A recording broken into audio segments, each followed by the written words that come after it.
to the theme of what is the role of the university. I mean, Amani Jamal asks some questions about the mismatch between employment opportunities and the skills that students learn in universities.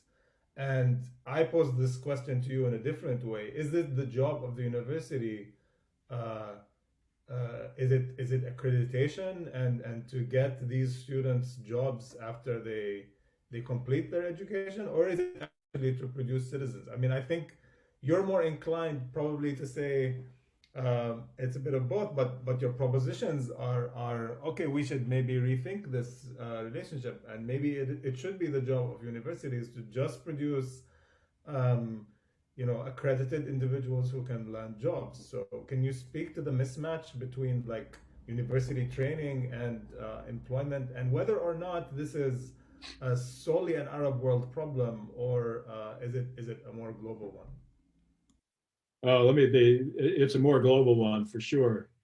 And the job market, however we define it, is changing so rapidly given the technical advances in artificial intelligence and all of those developments that are going on, that it's very hard to keep pace. And I understand the logic of your question.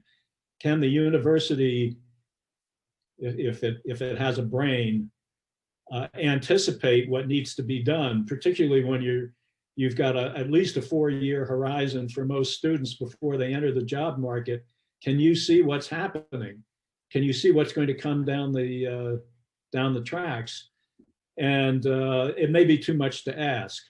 I know that in Singapore, they feel like this is part of their mission in higher education, to anticipate changes in the job market and be ready for them almost before they happen.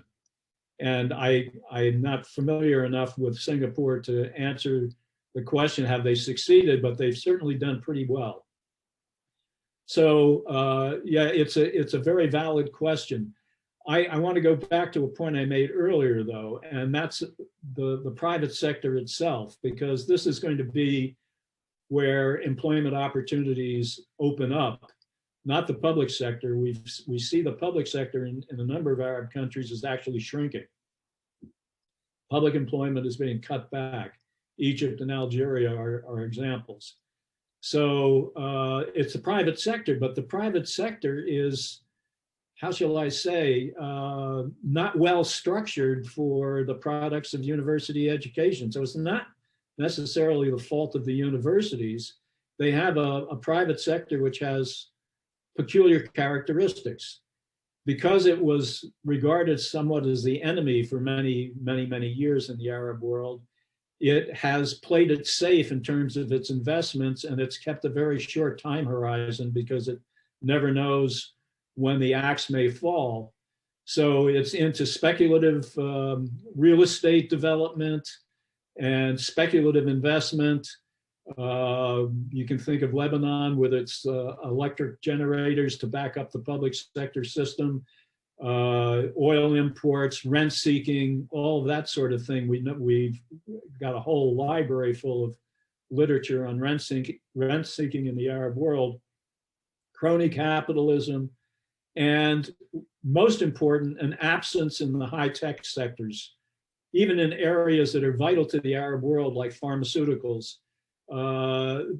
The Arab private sector is not at the cutting edge of development and research in any of these areas.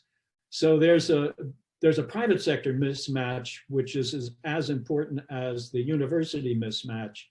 They're completely out of a line now, and that's going to be the major challenge going forward, I believe, is to get some kind of alignment.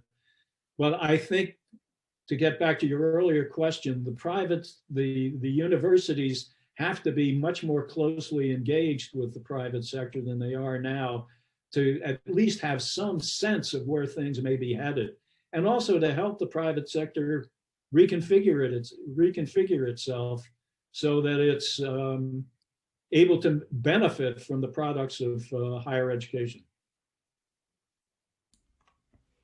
Great. So